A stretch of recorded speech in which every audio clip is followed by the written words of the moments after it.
I remember the exact moment. You such are just not executive material. The words hit me like a punch. I didn't see coming. The boardroom went silent, like the air itself was holding its breath. I felt my stomach lurch, like the floor beneath me had vanished. I looked at him, my boss, the man I'd trusted. The man who'd made me believe that if I worked hard enough, he'd notice. He smirked, leaned back in his chair and watched me shrink under his gaze. What? My voice sounded small, even to me. He laughed. A short, sharp bark of laughter. Ambitious, sure, naive, absolutely. I blinked again. The words didn't make sense. I'd spent years, pouring my life into this company. Late nights, weekends, every project, every idea, every tiny success I had celebrated in silence, vanished under his name. Naive, I whispered, not even sure I wanted to hear myself. Yes, he said, leaning forward now. You think you can play at my level, but you set just not executive material. I wanted to argue. I wanted to shout. I wanted to tell him that the numbers, the presentations, the clients, they were all mine to begin with. But my mouth wouldn't move. My mind, it was spinning. I felt my hands curl into fists under the table. My nails bit into my palms without realizing it. Rage bubbled up, sharp and hot, but beneath it, a sting of humiliation, bitter and raw. Excuse me? I finally managed, my voice trembling but loud enough that heads turned. Nothing to excuse, he said, waving me off. You are ambitious, that sepet's fine, but ambition isn't sepet enough. I could see the other board members shifting in their seats. Some tried not to look at me. Some, I could tell, were secretly relieved it wasn't them. I swallowed hard. The room felt smaller, suffocating. The light from the window looked harsh on my skin. My carefully chosen outfit, the professional mask I'd worn for years, all of it meant nothing now. I wanted to crawl under the table and disappear, but I couldn't. Not yet. I has met every target, I said. My voice steadier now, sharper. My projects have increased revenue by 30% this year. Numbers, he interrupted, smirking. Nice on paper, but leadership, it's is more than numbers. It's is about instinct, vision, judgment, something you clearly lack. I felt the heat rise in my face. My chest tightened. I could hear my own heartbeat in my ears.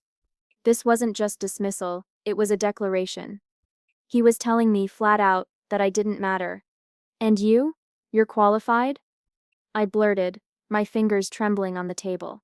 He smiled that sickly, self-satisfied smile. I am executive material. I was born for this. Born for this. Born to crush others, I thought. I wanted to lash out. I wanted to throw the chair. I wanted to scream until my lungs gave out. But I didn't. I sat there, frozen, and in that frozen moment, something else started to grow. Something quiet, something sharp, a seed. A small, dangerous seed of realization. He could dismiss me now, but that didn't mean this was the end. That didn't mean he had all the power.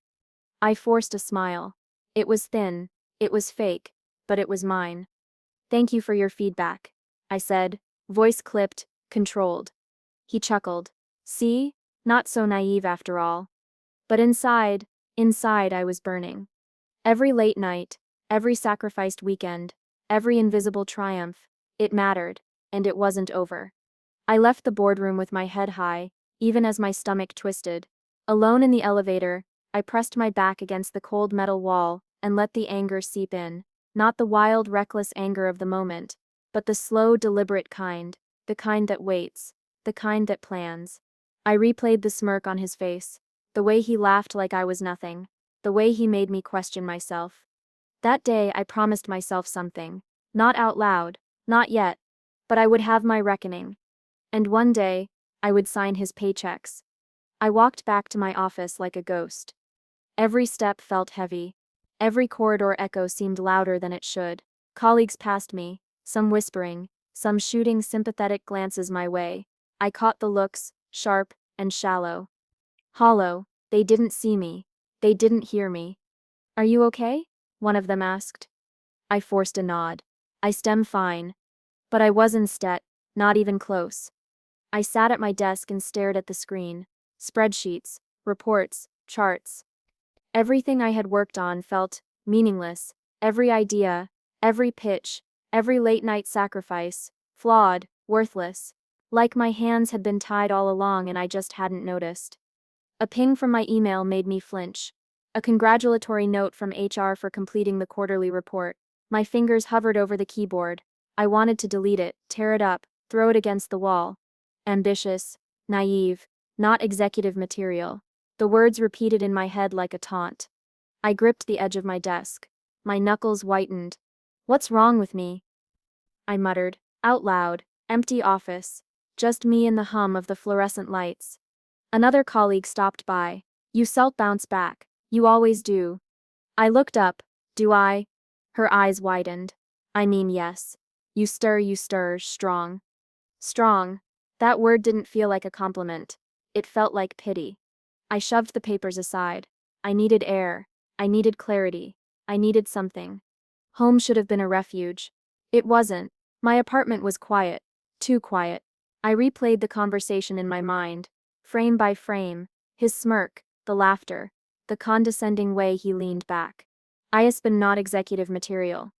I paced. I raged. I sat. I scribbled notes. Every detail I could remember. Every interaction. Every decision he'd made that had looked like genius, but was flawed. Small cracks I had ignored. Why hadn't I seen them before? Sleep became a stranger. Nights stretched into hours of restlessness, my pen scratching across notebooks filled with observations, strategies, and questions. Why him? Where is his weakness? How does he really make decisions? What if he sups just lucky? I began tracking him. Every public statement, every internal memo, every hint of arrogance, every mistake, patterns emerged, small, almost invisible patterns, but they were there, and I knew, deep down, they could be exploited. I realized something. Revenge wasn't just retaliation. Revenge was precision. Revenge was proving to him and to myself that he had underestimated me, that he couldn't dismiss me, that I could rise, not like ambition, but like inevitability. My obsession grew. I started leaving my office later, arriving earlier, not for him, but for me. I had to see everything, understand everything, control everything I could. I caught a glimpse of myself in the mirror at home one night. Eyes dark, hair messy, expression tight. I barely recognized the reflection. The pain, the humiliation, the anger, they had changed me, but I let them. I needed them. You're stronger than you think, I whispered to the mirror. Not as a comfort, not as a pep talk, as a warning. Days passed, weeks. My colleagues continued their hollow sympathies. Some avoided me, some whispered behind my back. I let them. Their perception didn't matter. My plan did. One evening, a familiar voice called from the corridor. Hey, are you coming to the strategy meeting? I shook my head. Not today. He paused, tilting his head. Everything okay? I didn't answer. I didn't need to. My silence was louder than any explanation. Back at my desk, I returned to my notes. The patterns, the mistakes, the arrogance, the smug confidence that had dismissed me so casually. I wasn't just angry anymore. I was calculating. Every project I had managed, every decision I had influenced, suddenly looked different. Not flawed, not wasted. Tools, leverage, fuel. I realized the truth. Power wasn't given.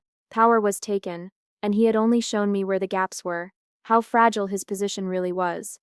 I smiled, small and tight, in the dark of my apartment. He had underestimated me. And that mistake would be his undoing. I leaned back in my chair, eyes scanning the pages of scribbled observations. Every number, every email, every offhand comment. They were pieces of a puzzle, pieces I intended to assemble. Not executive material, I said softly, letting the words taste bitter on my tongue.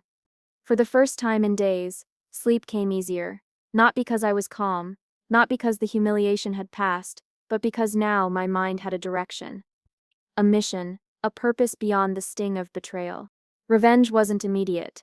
It was methodical, and for the first time I felt a strange comfort in that. A dangerous comfort. I was no longer the scared, humiliated person who had walked out of the boardroom. That version of me was gone. In its place stood someone patient, someone meticulous, someone who would make him regret underestimating me. Someone who would win, not just in the boardroom, but in the reckoning to come. And I would. I was sinking, slowly. The office lights felt harsher that morning. The hum of computers, the chatter in the corridors, it all pressed against me, suffocating. I avoided everyone. Smiles felt fake, questions felt like knives. Then, a voice cut through my fog. "You look like someone who Sep's given up." I froze. I turned to see him, my mentor. Not one for small talk, never the type to sugarcoat. He leaned against my desk, arms crossed, eyes sharp. "Are you letting him define your worth?" he asked. The words hit me harder than any insult. The sting from my boss, the humiliation, the nights I'd spent replaying every slight, every sneer, they all crashed down at once. I started, my voice catching. "I don't set no." He shook his head, almost disappointed. "Then start knowing. You start better than this, and you know it. Better than this." The words dug into me, a sharp jolt of truth. I couldn't let him win. Not publicly, not privately, not in any room where anyone could see. That afternoon I started noticing things. Tiny things I'd overlooked while nursing my bruised ego, how the company really functioned, the hidden alliances, the clients who could be swayed with the right touch, the decision-makers who were vulnerable to influence, subtle flattery or timing. I started asking questions, quietly, observing more than talking, learning more than explaining. "Why do you always wait until the last minute to pitch to the board?" I asked a colleague over coffee. Just casual, friendly. They didn't suspect I was gathering intel. "Oh, you know, habits," they laughed. "Or nerves." "Interesting," I murmured, taking mental notes. Every gesture, every pattern, every subtle weakness was a puzzle piece. I began working differently. Not louder, not faster. Smarter. Invisible. Strategic. Late-night emails weren't just emails anymore, they were seeds planted, testing reactions, tracking responses, noting alliances. Each word mattered. Every deadline was a test of influence, not just execution. I started scheduling coffee meetings under the guise of mentorship or collaboration. Everyone talked to me. Everyone revealed more than they realized. "Thanks for taking the time," a client said one afternoon, smiling. "It's nice to feel heard." I smiled back. Of course. That sips my job. Inside, I was calculating, watching, remembering, filing away vulnerabilities. Each interaction, a piece of leverage. He didn't suspect. My boss, smug in his arrogance, laughed off my presence as weak. He saw me as the defeated employee, the one who crumbled, the one he could dismiss. I let him. Every sneer, every condescending remark I endured, I bottled it, turned it into fuel. By the end of the week, I realized something terrifyingly exhilarating. I was no longer just angry. I was in control. My plan was no longer a seed. It had grown, sprouted roots, twisted around every weakness I'd discovered, every chance I'd taken, every secret I'd quietly collected. "You look different," my mentor said the next morning. His eyes were sharp, curious, approval just beneath the surface. "I am," I said, and I believed it. For the first time in weeks, I felt something electric: determination, empowerment, a sense that I could bend the world around me without him even noticing. Even in the hallway, even in meetings, I carried myself differently, subtle, silent, dangerous. "Are you planning something?" a junior colleague asked, half joking. I smiled faintly. "No, just paying attention." It was true. Every memo, every decision, every client request, I absorbed it all. It was no longer chaos, no longer confusion. Every interaction, every transaction, every subtle misstep of others became a building block for what I was quietly constructing. I worked alone, but I wasn't lonely. I was focused. I was growing. Invisible yet everywhere, silent yet unstoppable. One evening, my mentor stopped by again. He watched me from the doorway, arms crossed. "You're not the same person who walked in here last month," he said. "No," I admitted softly. "I cept him not." He nodded, approving. "Good, keep this, protect it. Let it grow." I leaned back in my chair, eyes scanning the office floor. Empty now, quiet, safe, mine. For the first time, the idea of revenge didn't feel messy or reactive. It felt precise, strategic, calculated. elegant, even. I imagined the boardroom him, that smug, untouchable smirk. I imagined walking in, calm, confident, powerful, every word, every proposal, every gesture, carefully crafted, every move a step closer to proving him wrong, not just to him but to myself. I whispered under my breath, a promise I didn't set need to say out loud. You won't see me coming, and by the time you do it'll be too late. That night I stayed late, tracing charts, connecting names, mapping alliances, each observation another thread in a web. My revenge wouldn't be loud, it wouldn't be obvious, it would be invisible, unstoppable. I finally felt alive, determined, empowered, silent, but rising. The seed of revenge had grown into a plan, a storm waiting to strike, and he, my boss, my tormentor, was blissfully blind. And that, I realized, would be his greatest mistake. I learned something crucial that week. Power didn't have to be loud. It didn't have to roar. Sometimes it whispered, sometimes it crept in, invisible until everyone noticed except the person you wanted to blindside. I started small, almost laughably small. A report submitted a few minutes late. Not enough to cause alarm, just enough for the cracks in his leadership to appear. He blamed the team, of course. The whispers began. Did you see the quarterly numbers? Something steps off. Yeah, I don't set know. Maybe we miscalculated. I smiled quietly to myself. Another email, subtly nudging a client to reconsider a decision. A minor delay in sending documentation. Tiny, almost imperceptible errors. Not mine, not traceable, but visible. Why didn't we hear about this sooner? He barked in a meeting. His eyes darted nervously around the room. I stayed silent, serene, calm, observing, waiting. Colleagues started coming to me with questions. Hey, can you explain this? Of course, I said, leaning forward, voice steady, approachable. I guided them, helped them untangle the confusion he had created or failed to notice. And just like that, their trust shifted. Slowly, subtly, from him to me. Thanks, one of them said after a late meeting. I don't know what we do without you. I nodded. Any time. Inside, I laughed quietly. The irony wasn't lost on me. He, the man who had dismissed me, who had laughed at my ambition, he was now relying on me to prop up the very empire he thought he controlled. In meetings, I let him shine. Let him joke. Let him smirk. Let him smirk. Let him feel invincible. Good point. He say to some random comment. That's why I lead this team. I nodded. Absolutely. My smile was warm, sincere, deceptively so. But inside, every word he spoke, every laugh, every smug remark stoked the fire, my resolve. I tracked his mistakes meticulously. I documented patterns, every oversight, every delayed decision, every misstep in communication. One day a client called, frustrated. They promised the new contract would be finalized last week.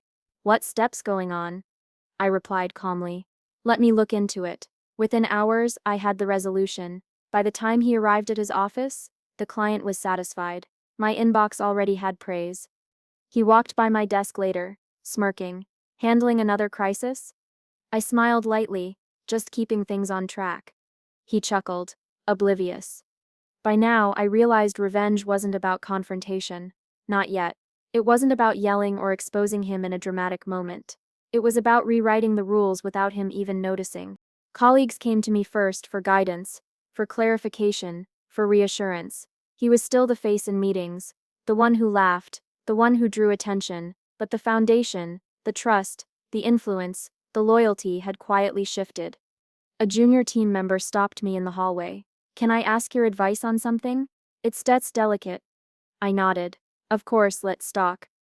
Later he came over, asking me to check a file. Can you make sure everything is correct? I gave him a nod and a smile. Already done. He frowned slightly, unsure. I didn't see it sent yet. I shrugged. Took care of it. Another laugh. Another smug remark from him in the next meeting. Another tiny victory for me. Invisible, perfect. I kept meticulous notes of every interaction. Not for anyone else. Not for recognition. For me, for strategy, for the day he would realize he had been undermined from within his own empire. and too late to stop it. He didn't suspect. How could he? He had dismissed me as naive, weak, non-executive material, and that would be his downfall. Every missed deadline, every delayed report, every subtle correction I made, it was a silent game, and I was winning. By the end of the month, the pattern was undeniable. People trusted me, they relied on me, they even defended me when he criticized or belittled. Seriously, he's the one making this mess, one colleague whispered after a meeting. I didn't respond. I just smiled quietly, inside. The irony tasted sweet. One afternoon, he called me into his office. "I don't know how you do it," he said, frustration barely masked by his forced charm. "Everything works better when you're involved." "Why?" I leaned in slightly, letting my eyes meet his, calm, controlled, dangerous in its subtlety. "I just notice things," I said softly. He laughed, a short, dismissive bark. "Notice things? You make it sound effortless." "Maybe it is," I murmured, letting the words hang in the air. I walked out of his office with a lightness I hadn't felt in years. He thought he was still in control. He thought I was still beneath him, oblivious to my quiet ascent. Every coffee meeting, every late-night email, every small, almost invisible action, they were pieces of a larger plan, a web I had spun without him noticing. And when the time came, he would finally see. By then, it would be too late. I smiled faintly to myself, sitting at my desk, calm, composed, untouchable. Revenge wasn't messy. It wasn't obvious. It was silent, and I was a master of it. The office was empty, silent. Only the hum of the fluorescent lights and the occasional creak of the building disturbed the stillness. I stayed late, poring over contracts, emails, spreadsheets, anything I could get my hands on. The air smelled faintly of paper and old coffee. Comfortable, quiet, mine. That's the best when I saw it. An email thread buried under layers of forwards and replies. Small hints at first. A subtle nudge here, a favor given there. Then, a pattern. Manipulation, favoritism, attempts to sabotage my projects. And worse, financial irregularities. I leaned back, heart pounding. My hand hovered over the mouse. I reread the emails. Each word cut deeper than any insult he'd thrown at me in the boardroom. "You are just not executive material." I clenched my fists. He had smiled while undermining me, while playing the charming leader in front of everyone, all the laughs, all the applause. A mask covering greed and insecurity. I whispered to the empty office, "So that sips who you are." I documented everything, meticulously, screen captures, copies of emails, annotations. I built a dossier, quiet, invisible, complete. A record that could unmask him publicly if I ever chose to. A soft knock at my door startled me. "Working late again?" It was the HR director. I looked up, feigning fatigue, just finishing up some reports. She raised an eyebrow. "You okay? You've been distant." I smiled thinly. "I'm fine, just focused." Her eyes lingered, curious. "If you ever need help, you know where to find me." I nodded, eyes back on the screen. "Of course." She left, unaware of the storm brewing inside me, unaware of the dossier growing silently under my fingertips. Hours passed. I traced every manipulated contract, every diverted client, every lie. Patterns became evident. He wasn't just dismissive of me, he actively tried to erase my influence, redirecting credit, misrepresenting outcomes, even embezzling small sums when he thought no one was watching. The betrayal was intoxicating. Not for the pain, but for the clarity. The puzzle pieces clicked. The mask cracked. I whispered again, barely audible, "I see you now, all of you." Days later, I remained the same obedient employee in front of him. Smiles, nods, subtle agreement with every condescending remark. Silent, observing, waiting. In meetings, he joked as usual, unaware of the dossier growing quietly in my possession. "Good work," he say, oblivious. "Glad someone's keeping this team together." "Yes," I replied. Calm, we make sure everything stays on track. Inside, I laughed quietly. The irony delicious. The man who had tried to destroy me was feeding me information for free. Every lie, every manipulation, every carefully crafted act of control. He didn't know he was handing me ammunition. One afternoon, I tested him subtly. A contract slightly misfiled, a delayed memo, a subtle nudge to expose a minor inconsistency. He fell into it. Predictable, proud, oblivious. Everything's fine, right? He asked me later, smirk in place. Of course, I said softly. All under control. Every lie he told, every manipulation he thought invisible, became my dossier's foundation. I didn't need confrontation yet. Not when patience was so powerful. A colleague whispered after a meeting. He's Sepp's slipping. Things aren't stet lining up. I nodded. Calm, silent. We still handle it. They didn't know I already had all the pieces. The evidence. The roadmap to unravel him publicly if I chose to. One night, alone, I reviewed a particularly incriminating email. The tone, the wording, the recipients. It was audacious, almost arrogant. He thought he was untouchable. I leaned back in my chair, hands steepled. You thought you were clever, I muttered. You thought no one would see. You forgot about me. The thrill wasn't in revenge yet. It was in knowledge. Power in silence. The satisfaction of understanding him, completely, of knowing every flaw, every ambition, every insecurity. I whispered again, low and deliberate, one day, everyone will see the real you, and I shall be there to make sure they do. Days turned into weeks. I remained careful. Smiles agreement. Obedience. Invisible yet ever present. Every time he praised himself in meetings, laughed at a joke, flaunted his charm, each act was catalogued. Each misstep carefully recorded. My dossier grew into a living, breathing weapon. I realized revenge wasn't just confrontation, it was control, patience, observation, precision. He had given me all the tools, unknowingly. Not executive material, he had said. I smiled quietly to myself, fingers tracing the edge of the dossier. We still see about that. All of it counted, every misstep, every lie, every mask. I became a silent witness to his unraveling.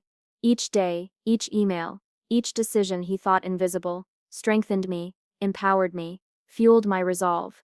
And all the while he remained blind. Confident, smug, charming, masked. I leaned back, letting the hum of the office settle around me, calm, patient, calculating. The mask would fall, and when it did, he would have no idea who was standing behind it. I leaned back in my chair and let the silence of the office wash over me. It was different now. The air felt lighter. My steps were sure. Every glance at my screen reminded me I was in control. I had maneuvered carefully. Subtle moves, invisible at first. But now, I oversaw critical projects. Financial reports passed through my hands first. Every decision, every recommendation, I held the strings. One morning, I called a meeting with the board. My voice was calm, measured. I reviewed the projections for Q3. Here's sections where adjustments are needed. He smiled across the table, confident. Sepp's got this covered. Don't worry. I nodded politely. Of course, but I think there's Sepp's an opportunity we might be overlooking. Heads turned toward me, curious, attentive. I outlined my plan, each point precise, each projection backed by numbers. Opportunities they hadn't seen, risks they hadn't considered. My suggestions were subtle, strategic, yet impossible to ignore. A board member leaned forward. This makes sense. Why wasn't this proposed before? I let my smile stay measured. Its steps always been about perspective. I reviewed the data with fresh eyes. He blinked. My boss. No longer smirking, eyes flicking nervously, trying to assert authority but faltering. Later in the hallway, he caught me. You're taking a lot of credit, he said, voice low, tight. I smiled. Innocuous. I'm just presenting what Sepp's in the reports. You Sepp done well too. He didn't know I had subtly flagged discrepancies in his financial reports. Tiny errors he had dismissed. Every mistake I highlighted in meetings, carefully framed, exposed cracks in his leadership without ever revealing my hand. Colleagues started coming to me. We need your input, they said. Can you review this before it goes to him? I nodded. Of course. Inside, I savored the irony. The man who mocked me, who said I wasn't executive material, was now relying on me to prop up his own credibility. One afternoon, he tried to redirect a meeting. Let Steps discuss the Hudson account. Step already prepared the analysis. I interjected smoothly. I noticed some gaps in the projections. If we adjust the forecast, The client SEP's engagement increases by 14%. Eyes widened, murmurs of agreement. The board nodded, my suggestion became action. My insight became results. He smiled, trying to maintain dominance. Interesting. Go on. I let it unfold, guiding the conversation. Every recommendation I made was precise, calculated, undeniable. The wins piled up. The board's confidence shifted quietly, imperceptibly from him to me. A week later, another meeting. He presented as usual, his usual charm on full display. But the numbers didn't lie. My interventions, my flagged reports, my careful oversight, they highlighted opportunities he had ignored, errors he had overlooked.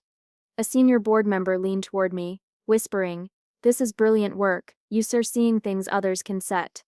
I nodded, silent satisfaction bubbling inside. He didn't notice, he thought he was still the star, still in control. Later in his office he tried to assert dominance. "You stir stepping on my territory."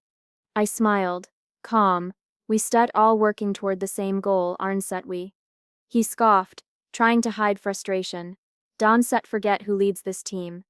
I let the words slide. Inside, I felt nothing but triumph. I knew the truth. The lead had shifted, and he hadn't even realized. One afternoon, a junior colleague pulled me aside. "You starry incredible. Everything flows through you now. Even the board." I cut her off with a small, quiet laugh. "It stuff's about doing the work right, quietly, precisely." The thrill was intoxicating. Not revenge alone, not the irony of his downfall, but the undeniable competence, the self-worth solidifying in each win. Every project I controlled, every report I corrected, every client relationship I nurtured, it wasn't just about proving him wrong anymore. It was about proving to myself that I belonged here. By the end of the quarter, the board's whispers were unmistakable. They trusted me. They relied on me. His charisma, once blinding, no longer shielded him. One evening, he confronted me privately. "I don't know how you do it," he said, voice tight. "Everything seems better when you supper involved." I leaned forward, eyes steady, calm. "I just focus on the details. That's all." His smirk faltered. He didn't know whether to be angry or impressed. I let him stew. Every word, every pause, every subtle acknowledgement of my competence became part of the silent game. I walked out of the office that day with a lightness I hadn't felt in years. The tables had turned. The man who sneered at me, who mocked my ambition, was now struggling to maintain relevance while I orchestrated success. It wasn't arrogance, not exactly. It was empowerment, real, undeniable. I reflected on how far I'd come, from humiliation to obsession, from silent observation to precise action. Every step, every late night, every calculated move had led here. The board now listened when I spoke. They valued my input. They trusted my judgment. My influence had grown silently, invisibly, until it became impossible to ignore. And he remained unaware, blind to the shift, oblivious that the person he dismissed, the one he underestimated, was now the architect of his decline.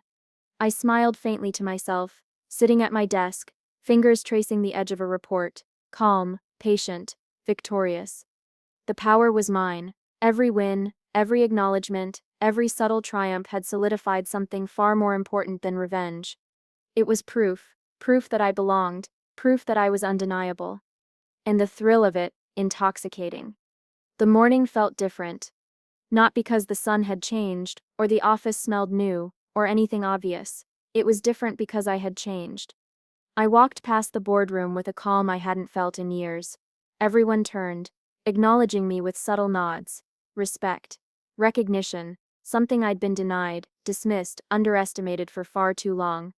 I sat at my desk, executive-level authority finally official. My fingers traced the edge of the payroll system login.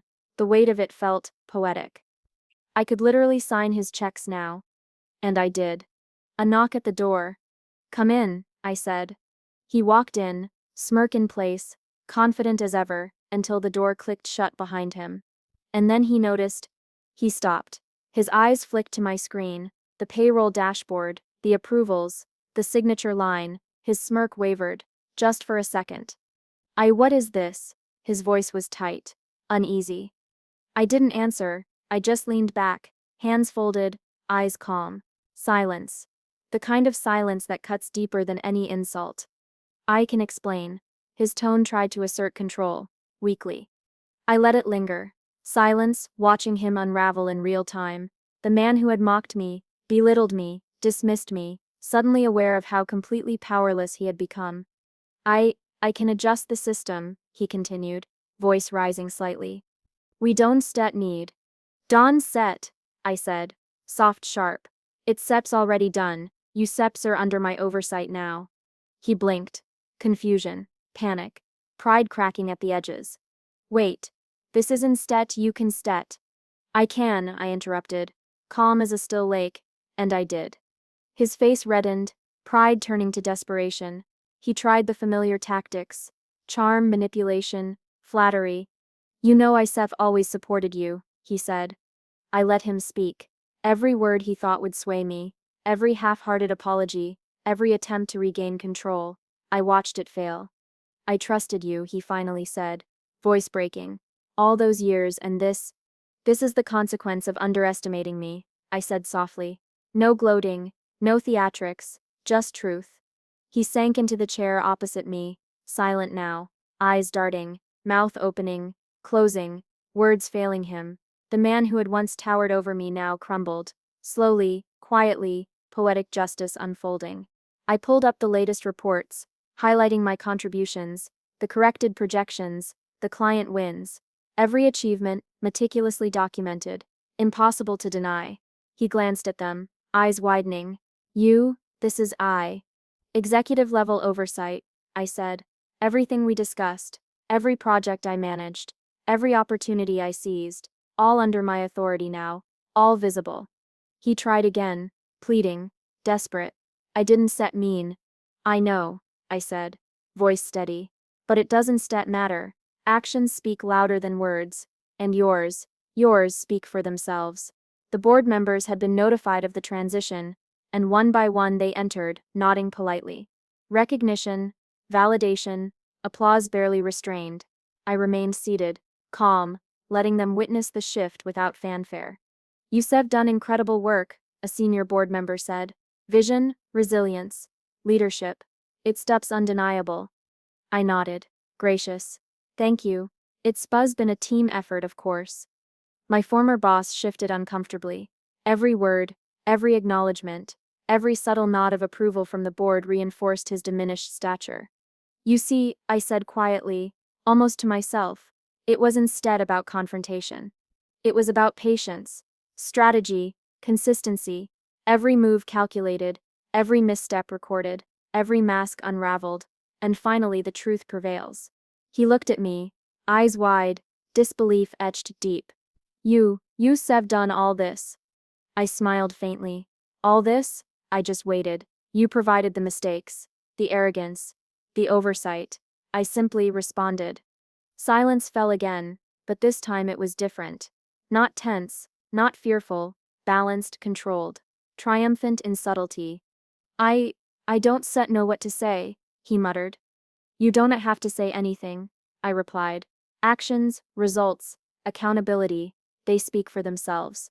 A junior board member approached, quietly. This is inspiring. The way you navigated everything, incredible. I nodded, calm, poised. The thrill wasn't in gloating. Not at all. The thrill was in control, in empowerment, in quiet, undeniable justice. He finally left my office, shoulders slumped, pride shattered. No theatrics, no drama, just the quiet recognition that the person he dismissed, mocked, and underestimated had orchestrated his decline without raising a voice. I leaned back, breathing in the moment. Karmic justice isn't always loud. Sometimes it's quiet, calculated, unavoidable. The board applauded my vision, my resilience. They trusted me, respected me, recognized me, not because I sought revenge, but because I had earned it through competence, patience, and unwavering determination. I whispered to the empty office, a private acknowledgement of everything I endured, all the sneers, all the dismissals, every insult, it led here, every step calculated, every misstep of his, my victory, quietly won. I didn't need to gloat. The system itself, the authority itself, the results, they had done it all. And as I sat there, finally executive level, finally acknowledged. I understood something profound. Patience is sharper than anger, precision is more powerful than noise, and justice, real justice, can be quiet. I leaned back, letting the applause and congratulations wash over me without interruption. Calm, composed, triumphant. The reckoning had arrived, and it was perfect. The city stretched below me, skyscrapers catching the afternoon sun, traffic humming like a distant heartbeat. I leaned back in my new corner office chair, letting the silence wrap around me. I thought about the journey, the humiliation, the sneers, the endless nights I spent analyzing contracts, tracking his every move, the doubt I had swallowed, over and over, questioning my own worth. All of it led here. I whispered to the empty office, almost to myself. It was worth it. The power wasn't just in the title, the corner office, the approvals that now required my signature. It was in the clarity, the knowledge that I had built this from nothing, from scraps of information, from careful observation. Every sleepless night, every calculated move, it had transformed me. I glanced at the door, a reminder of the man who had mocked me for ambition, for competence, for daring to believe I could rise. He was gone now. Not physically. He still lingered in hallways, murmurs and awkward glances, but irrelevant. A cautionary tale. A warning. I leaned forward, hands folded, thinking aloud. Arrogance, complacency, underestimation. It costs more than you realize. The office phone buzzed. A colleague from finance. Congratulations on the transition, she said, voice warm. It steps incredible to see how much influence you step earned. Thank you, I replied, calm, steady. It's steps been a journey. She chuckled softly. You make it seem effortless. I allowed a small smile. It never is. The truth was, the struggle had been brutal. Late nights, endless calculations, subtle maneuvers, every project, every meeting, every client, an opportunity to prove not just my worth, but the integrity of patience, strategy, and persistence. I thought about the man who had called me ambitious but naive, who had sneered and dismissed me. I felt no anger now, no desire to gloat. The lessons he had forced upon me were already my armor. I whispered again, softer this time.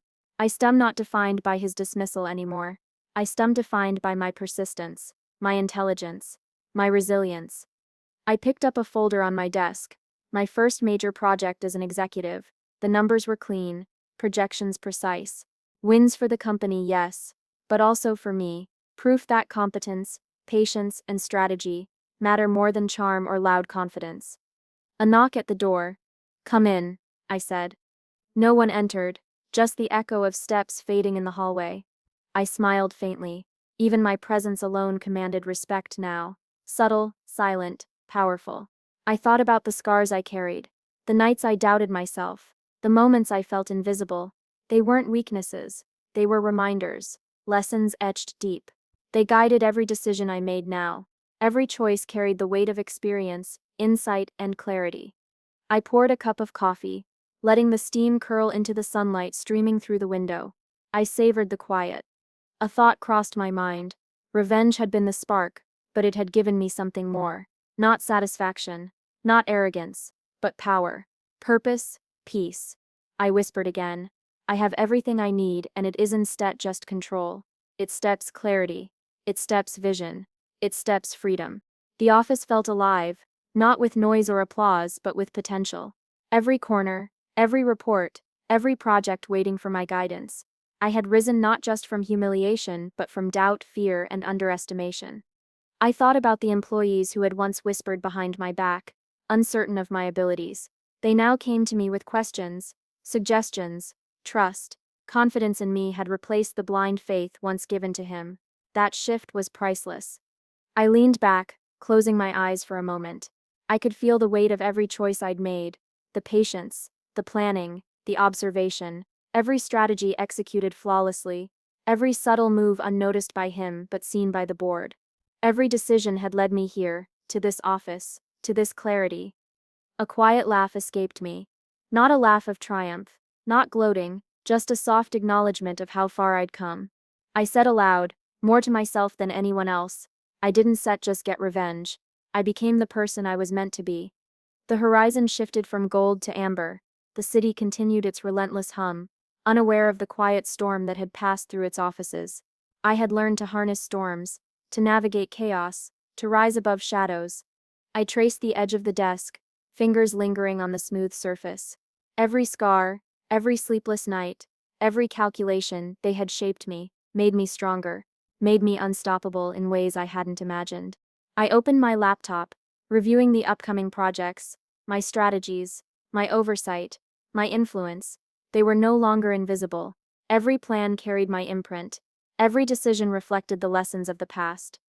I whispered one final time, a quiet affirmation. I am no longer defined by the one who doubted me. I am defined by me, by what I endured, what I learned, and what I became. The office was still, the city stretched below, and for the first time in years, I felt whole.